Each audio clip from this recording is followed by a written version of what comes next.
साथियों नमस्कार। मैं अनूप राव, छात्र एकता संगठन उत्तर प्रदेश का प्रदेश अध्यक्ष आपके बीच में उपस्थित हूँ। साथियों, आज मैं बात करूँगा हमारे भाइयों के साथ, छात्रों के साथ हुए अत्याचार के बारे में। आप सभी को पता है, किसी से ये बात छिपी नहीं है कि जिस दिन जहाँ पे पूरा देश जो है 26 जनवरी गणतंत्रता दिवस मनाने पे लगा हुआ था, वहीं इलाहाबाद में बड़ी बर्बरता के साथ, निर्दयता के साथ हमारे छात्रों को घर में से खींच करके इस तरह से पीटा जा रहा था जैसे वो कोई अपराधी हो। आइए मैं आपको वीडियो क्लिप्स दिखाता हूँ। मैं ले चलता हूँ उस वीडियो की तरफ, जो मैं दिखाता हूँ कि किस तरह से पुलिस वालों ने बर्बरता के साथ हमारे छात्रों को, हमारे भाइयों को पीटा है। ये मनमानी है इनकी, देखिए।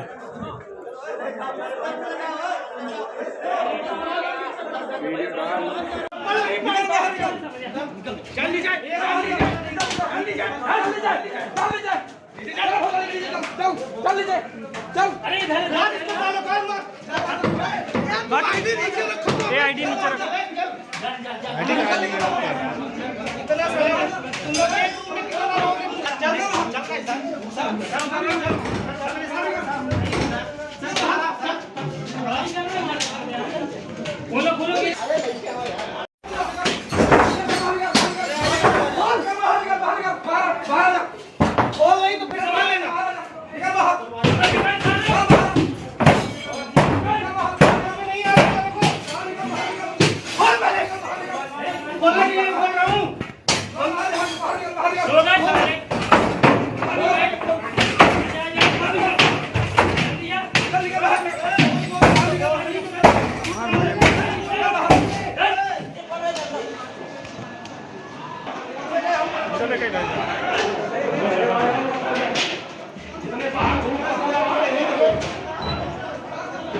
तो देखा साथियों आपने किस तरह से घर में से खींच करके हमारे छात्रों को, हमारे भाइयों को, उन स्टूडेंटों को जो अपने घर से दूर रह करके, क्वार्टर ले करके पढ़ाई कर रहे हैं, कुछ बनने की तैयारी कर रहे हैं, और उन छात्रों को घर में से खींच तक करके इस तरह से मारा जाता है जैसे उन छात्रों ने किसी की हत्या कर दी हो, जैसे वो कोई छात्र ना हो करके कोई गैंगस्टर हो, कोई अपराधी हो। अरे मैं पूछना चाहता हूँ माननीय मुख्यमंत्री जी से, मैं पूछना चाहता हूँ माननीय प्रधानमंत्री जी से, आपके शासन में क्या हो रहा है?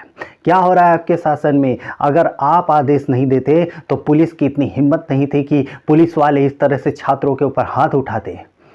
बिना सरकार के आदेश के ऐसा पुलिस वाले नहीं कर सकते। और हम मांग करते हैं, और जो है आप जो है छात्रों को पीटने के बाद ये उनकी मांगे मान लेते हैं, पहले भी तो मान सकते थे।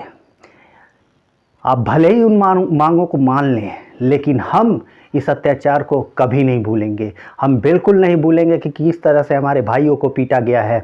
हम इसके खिलाफ आवाज़ उठाएंगे, हम इसके खिलाफ आंदोलन करेंगे। और याद रखिए, आने वाले 10 मार्च को हम आपको दिखा देंगे कि छात्रों की ताकत क्या हो सकती है। याद रखना कि अगर ये हम छात्र अगर सरकार बना सकते हैं तो हम छात्र सरकार गिरा भी सकते हैं। हम छात्रों में इतनी ताकत है। सभी छात्रों से मैं अनुरोध करता हूं कि साथियों, अभी चुप रहने का वक्त नहीं है, क्योंकि आज जो ये घटना हुई है, ये 26 जनवरी की जो घटना हुई है, ये बहुत ही शर्मनाक है। अरे मैं पूछना चाहता हूं उन पुलिस कर्मियों से, क्या कभी आपने स्टूडेंट लाइफ नहीं जी है? क्या कभी आपने इस तरह से अपने अधिकारों की मांग नहीं की अपनी स्टूडेंट लाइफ में? और आज आप वर्दी पहन लिए तो आज आप, ये इंसानियत आपके अंदर से मर चुकी है। आप छात्रों को इस तरह से पीटते हैं जैसे आपने किसी गैंगस्टर को, किसी अपराधी को पकड़ रखा हो, किसी रेपिस्ट को पकड़ रखा हो। अरे हमें बहुत ही पछतावा होता है कि हमने इस सरकार को चुना। हमने तो ये सोचा था कि ये सरकार बहुत ही अच्छे काम करेगी, लेकिन एक भी भर्ती ढंग से ये सरकार करा नहीं पाई, और सिर्फ महंगाई पे महंगाई बढ़ाती जा रही है। और तो और पेट्रोल की कीमत, हर चीज़ों की कीमत बढ़ते जा रहे हैं, और रोज़गार के नाम पे घंटा देती है सरकार। जी हाँ, ये सरकार हमारे यशस्वी मुख्यमंत्री माननीय श्री योगी आदित्यनाथ जी मंच पे खड़े होकर के भाषण देते हैं कि हमने इतने लाख रोजगार दिए, हमने इतने लाख युवाओं की भर्ती की। अरे हम जानते हैं सच्चाई क्या है। आपने भर्ती के नाम पे कुछ नहीं किया, और तो और रेलवे बेच करके खाने पे आप लगे हुए थे। प्रधानमंत्री मोदी जी सुनिए, आप रेलवे बेच करके खाने पे लगे हुए थे। आपने रेलवे को प्राइवेट कर दिया, और तो और आपने रेलवे से ग्रुप डी के बहुत सी वैकेंसियां समाप्त कर दी, बहुतों को बेरोजगार कर दिया, और आप कहते हैं कि आपने रोजगार दिया है। याद रखना, ये हम स्टूडेंट आपके किए गए अत्याचारों को हम भूलेंगे नहीं। हम भूलेंगे नहीं कि किस तरह से हमारे साथियों को पीटा गया है। साथियों याद रखना, इस सरकार में कौन सी वैकेंसी निकाली गई? पीईटी की परीक्षा हुई, पीईटी की परीक्षा हुई, उसका भी पेपर लीक हो गया। लेकिन इस सरकार ने और इस यूपी के विभाग ने अपनी मनमानी की, जबरदस्ती लीक पेपर पे लेखपाल की वैकेंसी निकाल दी है। अरे मैं पूछना चाहता हूँ, इतना भ्रष्टाचार हो रहा है इस सरकार में, और हमारे मुख्यमंत्री जी मंच से भाषण देते हैं कि कहीं भी पेपर लीक का मामला सामने आया तो और किसी भी एक छात्र के साथ, भविष्य के साथ खिलवाड़ हुआ तो फिर खिलवाड़ करने वाले के साथ सरकार खिलवाड़ करने लग जाएगी। तो अब मैं पूछना चाहता हूँ माननीय मुख्यमंत्री जी, आप चुप क्यों हैं? और उस समय आप चुप क्यों थे जब पीईटी का पेपर लीक हुआ? पीईटी का पेपर लीक हुआ, लेकिन कोचिंग संस्थान वालों ने अपना कोचिंग ना बंद हो इसलिए जो है झूठे झूठे बयान देते रहे कि पेपर लीक नहीं हुआ है। अभी तक लेखपाल की वैकेंसी भी निकल गई, लेकिन अभी तक ये बात क्लियर नहीं हुआ कि पेपर सोशल मीडिया पे वायरल हुआ कैसे था, वो भी ओरिजिनल पेपर। बहुत से छात्रों ने बताया कि पेपर बेचे गए थे, लेकिन उस समय आप चुप थे। और अब भाषण देते हैं कि आप निष्पक्ष पारदर्शिता से परीक्षा करवाते हैं। कहीं पारदर्शिता नहीं है। एसआई का पेपर लीक हो जाता है, टेट का पेपर लीक हो जाता है। हर पेपर जो भी पेपर हो रहे हैं इस सरकार में, हर पेपर लीक हो रहे हैं। कैसे हो रहे हैं? ये कौन सी कानून व्यवस्था है आपकी? कौन से पारदर्शिता से आप परीक्षा करवा रहे हैं?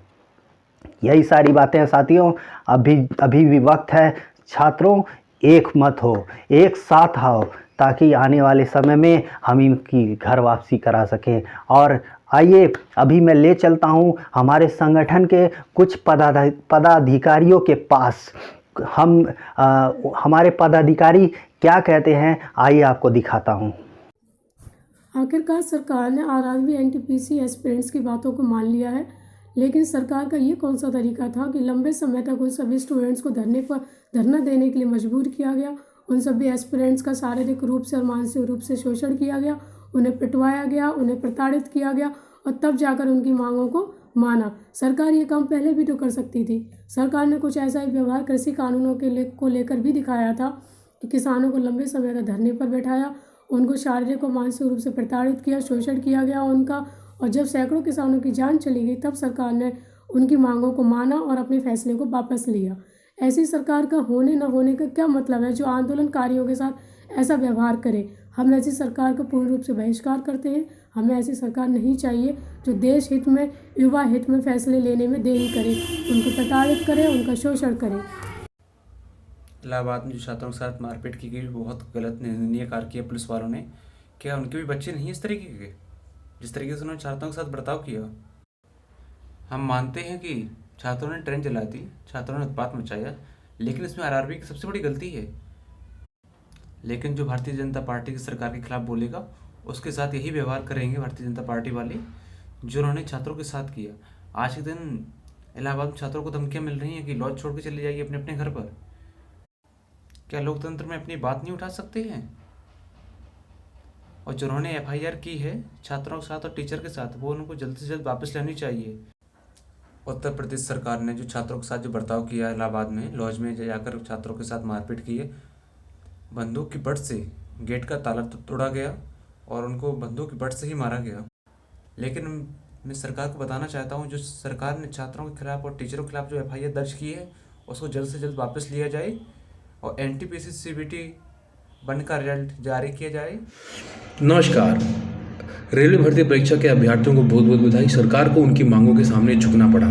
छात्रों ने अपनी ताकत सरकार को दिखाई, लेकिन सरकार ने उनकी बातें मानी, लेकिन किस कीमत पर। छात्रों को इलाहाबाद में, जो आज प्रयागराज के नाम से जाना जाता है, हॉस्टल में घुसकर पुलिस ने उन पर लाठीचार्ज की। मैं उसकी कड़ी निंदा करता हूँ। उसके और भी दूसरे तरीके हो सकते थे सुलझाने के, लेकिन पुलिस ने जबरन घरों में घुसकर जिस तरह से लाठीचार्ज किया है उसकी मैं कड़ी निंदा करता हूं और अभ्यर्थियों से ये अनुरोध करता हूं कि वो इस तरह के हिंसक प्रदर्शन न करें तथा अहिंसा के मार्ग को अपनाएं।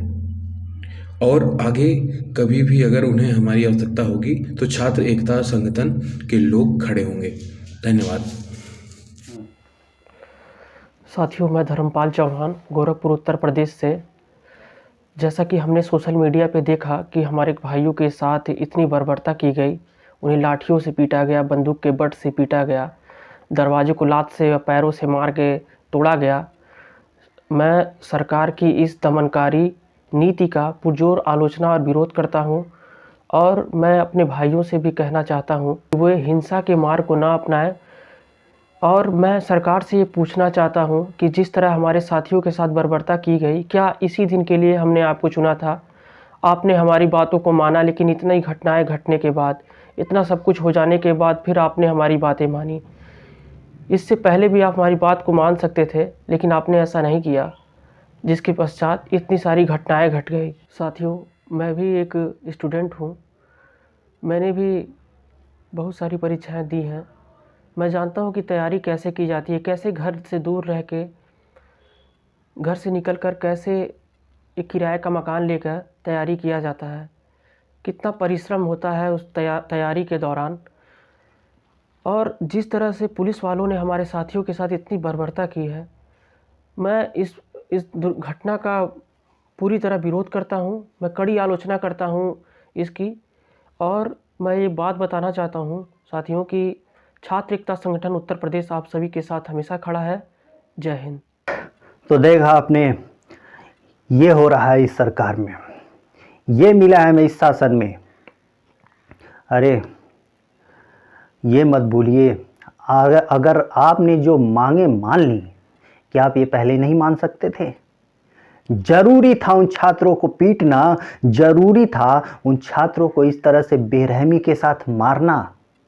और जब आपको लगता है कि अब मेरा वोट कट जाएगा, तब आप उनके मांगों को मान लेते हैं। हमें नहीं चाहिए आपकी भीख, हमें नहीं चाहिए, हमें न्याय चाहिए। उन सारे पुलिस वालों को सज़ा होनी चाहिए जिन्होंने इन छात्रों को पीटा है। हम मांग करते हैं इन पुलिस वालों को उचित सज़ा दी जाए, क्योंकि ये सज़ा के हकदार हैं। इन्होंने अपनी वर्दी का गलत फ़ायदा उठाया है। मैं मांग करता हूँ, हमारा संगठन ये मांग करती है कि उन पुलिस वालों को सस्पेंड किया जाए। साथियों, आज के लिए बस इतना ही। और साथियों, हम चाहते हैं कि हम एक ताकत बने। हम चाहते हैं कि छात्र की एक यूनिटी एक साथ हो, पूरे यूपी के छात्र एक साथ हों। हर मसले पे, हर मौके पे हम सारे छात्र एक साथ हों। कोई भी छात्रों में जातिवाद और धर्मवाद ये सब नहीं होना चाहिए। आप छात्र हैं, हम भी छात्र हैं। छात्र एकता जिंदाबाद, छात्र एकता संगठन जिंदाबाद। दोस्तों, नीचे डिस्क्रिप्शन में मैंने जो है अपने संगठन का लिंक दिया हुआ है। आप वहां से डायरेक्ट हमारे संगठन के मेंबर बन सकते हैं, सदस्य बन सकते हैं। और आगे हम मिल करके सभी जो है साथ में मिल करके काम करेंगे और इस संगठन को आगे बढ़ाएंगे। और इस सरकार को हम दिखा देंगे कि छात्रों की ताकत क्या होती है। जय हिंद, जय भारत।